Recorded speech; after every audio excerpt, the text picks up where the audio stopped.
ममता बनर्जी के खिलाफ एफआईआर हो, चुनाव आयोग से बीजेपी की बड़ी मांग।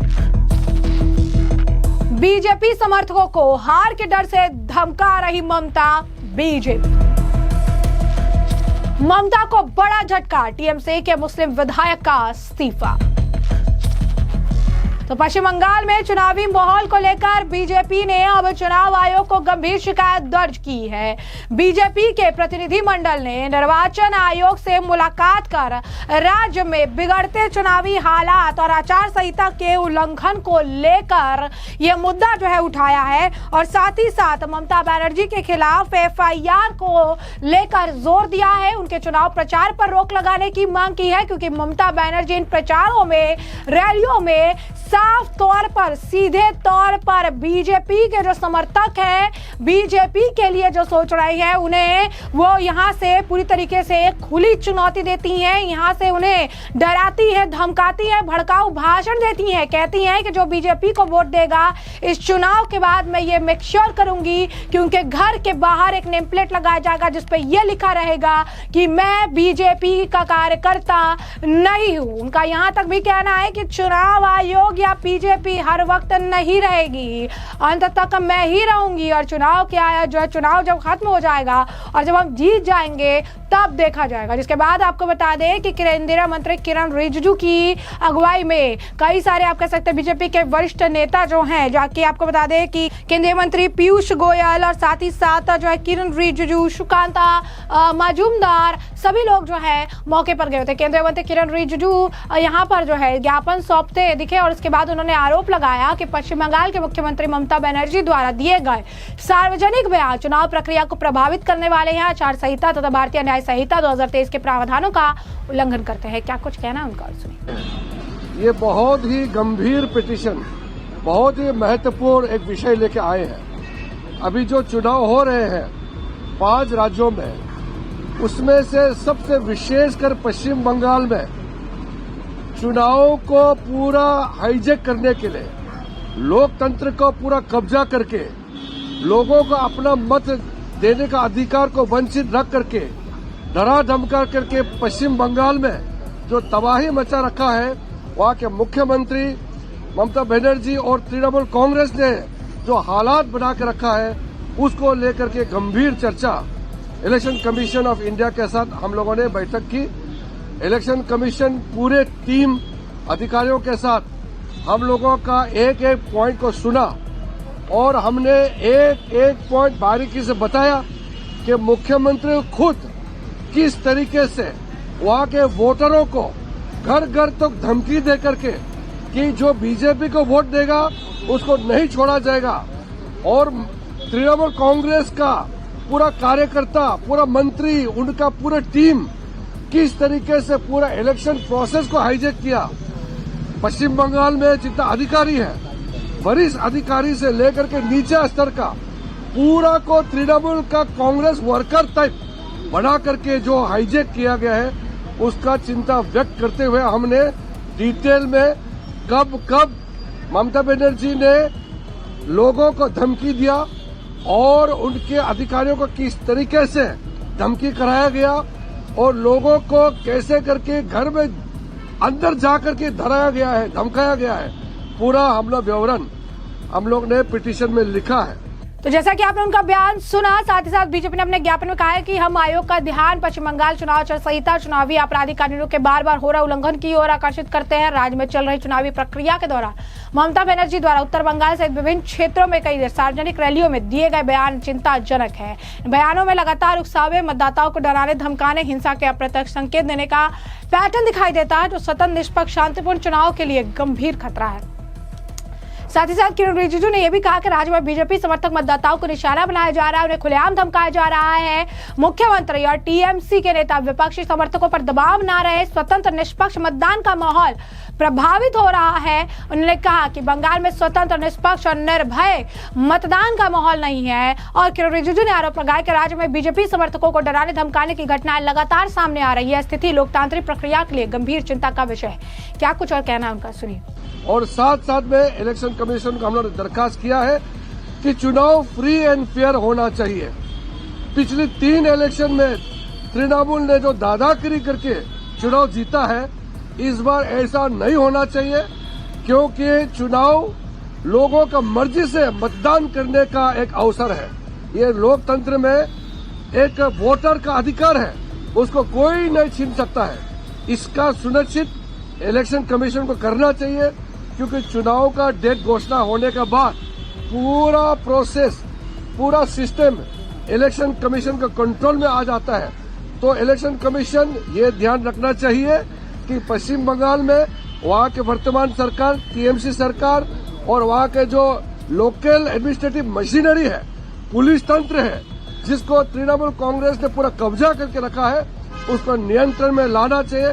ये सारा डिटेल हम लोगों ने इलेक्शन कमीशन के सामने में रखा है।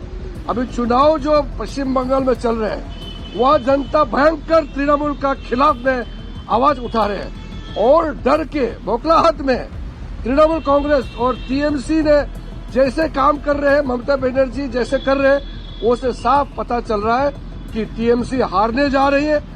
इसके लिए वो अब जबरदस्ती हाईजैक करना चाहता है।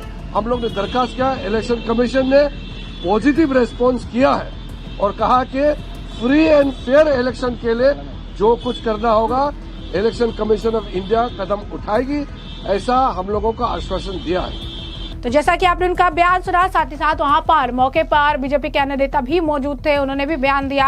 और इस मामले पर आपको बता दें कि शिवाजी मजूमदार भी बोलते नजर आए। उन्होंने भी कहा कि निर्वाचन आयोग द्वारा स्वतंत्र निष्पक्ष चुनाव कराने के दावे के बावजूद जमीनी स्तर पर स्थिति उसके विपरीत है। ममता बनर्जी डरा रही है, धमका रही है, कह रही है कि जो बीजेपी करते हैं चुनाव के बाद जो है हम देखेंगे कि उनके वहां पर पूरी तरीके से एक नेम प्लेट लगा हो जहां पर लिखा हो कि हम बीजेपी का कार्यकर्ता नहीं है। उन्होंने कहा कि हमने चुनाव आयोग से बात की है और पारदर्शी चुनाव, निष्पक्ष चुनाव सुनिश्चित करने के लिए सख्त कदम उठाने की मांग की है। ममता बनर्जी इस तरह से डरा रही है, धमका रही है, उनका पूरी तरीके से उनके खिलाफ एक्शन होना चाहिए, उन पर संज्ञान लेना चाहिए, साथ ही साथ उनके चुनाव प्रचार करने से भी रोक देना चाहिए, ऐसा बीजेपी नेता का कहना है। क्या कुछ कहना है और सुनिए।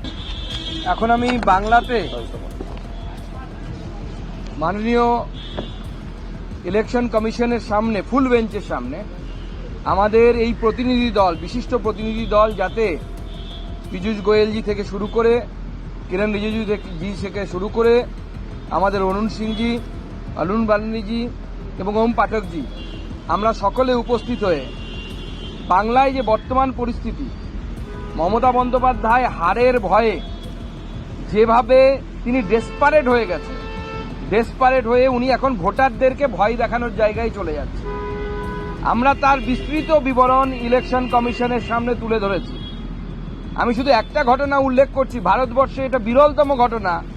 একজন সিটিং চিফ মিনিস্টার তিনি বলছেন যে ভোটের পর যারা বিজেপিকে ভোট দেবে তাদেরকে বাড়ির বাইরে প্ল্যাকার্ড লাগাতে হবে যে আমি বিজেপি করি না। মানে এমন সিচুয়েশন তৈরি করা হবে, ভায়োলেন্স এমন করা হবে যাতে সবাই বাড়ির সামনে ডিক্লারেশন দেয় যে আমি বিজেপি করি না, আমি বিজেপি সাপোর্ট করি না। তো এই ধরনের পরিস্থিতি মমতা বন্দ্যোপাধ্যায় তৈরি করার চেষ্টা করছেন, প্রত্যেকটি ভোটারকে ভয় দেখানো, প্রতিনিয়ত বলা যে ইলেকশন কমিশন তো কদিনের জন্য, আমরাই থাকবো। এবং এই পুরোটা কিন্তু হচ্ছে মমতা বন্দ্যোপাধ্যায় যে হারছেন, বাংলার জনগণ মমতা বন্দ্যোপাধ্যায়কে হারাবেন এবার, সেই হারের ভয়ে মমতা বন্দ্যোপাধ্যায় এই ধরনের জনগণকে, বাংলার ভোটারকে, বাংলার মানুষকে ভয় পাওয়ানোর চেষ্টা করছেন। তাই আমরা নির্বাচন কমিশনের কাছে আমাদের 6টি দাবি আমরা তুলে ধরেছি। সেই দাবিগুলোতে মমতা বন্দ্যোপাধ্যায়ের বিরুদ্ধে ভারতীয় ন্যায় সংহিতা অনুসারে উপযুক্ত ব্যবস্থা নেওয়া। ন্যায় সংহিতা অনুসারে উনি ক্রাইম করেছেন, কারণ উনি থ্রেট করেছেন, জীবনহানির পর্যন্ত থ্রেট করেছেন। তার জন্য তার বিরুদ্ধে ব্যবস্থা নেওয়ার জন্য আবেদন জানিয়েছি, তাকে প্রচার থেকে ডিবার করার জন্য আবেদন জানিয়েছি এবং ইলেকশন কমিশনকে বলেছি আমরা যেন ফ্রি অ্যান্ড ফেয়ার ইলেকশন যেন হয়। এবং ইলেকশন কমিশনের ফুল বেঞ্চ আমাদেরকে আশ্বস্ত করেছে যে ফ্রি অ্যান্ড ফেয়ার ইলেকশন করার জন্য যা যা করা প্রয়োজন ইলেকশন কমিশন তাই করবেন। No booth jamming, no source jamming, কোনো ধরনের ছাপ্পা ভোট ইলেকশন কমিশন হতে দেবে না। धन्यवाद। Thank you. तो जैसा कि आपने उनका बयान सुना, वही दूसरी तरफ पश्चिम बंगाल विधानसभा चुनाव से ठीक पहले तृणमूल कांग्रेस को बड़ा झटका लगा है। बंगाल के सीएम और टीएमसी अध्यक्ष ममता बनर्जी की पार्टी के विधायक अब्दुल रहीम काजी ने इस्तीफा दे दिया है। अब्दुल रहीम काजी टिकट नहीं मिलने की वजह से नाराज चल रहे थे। अब्दुल रहीम काजी उत्तर 24 परगना जिले के बदूरिया सीट से निवर्तमान विधायक है और उन्होंने अब टीएमसी को अलविदा कह दिया। अब्दुल रहीम काजी ने अपने सोशल मीडिया अकाउंट फेसबुक पर टीएमसी के इस्तीफे की जानकारी दी। रहीम काजी ने टीएमसी से प्राथमिक सदस्य सहित पार्टी के सभी पदों से इस्तीफा की घोषणा की है। बंगाल में चुनाव कार्यक्रम की घोषणा टीएमसी द्वारा उम्मीदवारों की सूची जारी करने के बाद से ही विधानसभा क्षेत्रों में सत्तारूढ़ पार्टी के भीतर असंतोष, विरोध प्रदर्शन के मामले सामने आ रहे हैं। बदूरिया विधानसभा सीट अब इसी सूची में नया नाम जुड़ गया है। टीएमसी के मौजूदा विधायक अब्दुल रहीम काजी ने पार्टी की गतिविधियों से नाराज होकर इस्तीफा दे दिया है। मौजूदा विधायक होने के बावजूद टीएमसी ने रहीम काजी को टिकट नहीं दिया, इसलिए वह पार्टी से नाराज चल रहे हैं। रहीम काजी ने पार्टी से इस्तीफा देने के साथ ही भावुक संदेश दिया। सोशल मीडिया पर लिखा, मौजूदा राजनीतिक माहौल को देखते हुए मैं पार्टी से घोषित आदेश और उसकी वास्तविक हकीकत से बीच पैदा हुए गहरी खाई के साथ तालमेल नहीं बिठा सकता हूँ। लंबे समय से तृणमूल कांग्रेस के भीतर व्याप्त विभिन्न अन्याय और अनुचित प्रथाओं के खिलाफ बार बार आवाज उठाते रहे हैं। इसके उन्होंने प्रयासों के बावजूद टीएमसी ने तो कोई प्रभावी सुधारात्मक उपाय करने में विफल रही है। तृणमूल कांग्रेस के भीतर लगातार हो रही अपेक्षा और अन्याय को उन्हें गहरा दुख जो है पहुंचा है। उन्होंने काजी ने किसी राजनीतिक दल से शामिल होने इसके बारे में भी उन्होंने कोई जानकारी नहीं दी। हालांकि उन्होंने वादा किया कि मैं लोगों के साथ खड़े रहेंगे। उन्होंने कहा कि मैं भविष्य में भी लोगों के साथ खड़ा रहूंगा, ये मेरी पक्की प्रतिबद्धता है।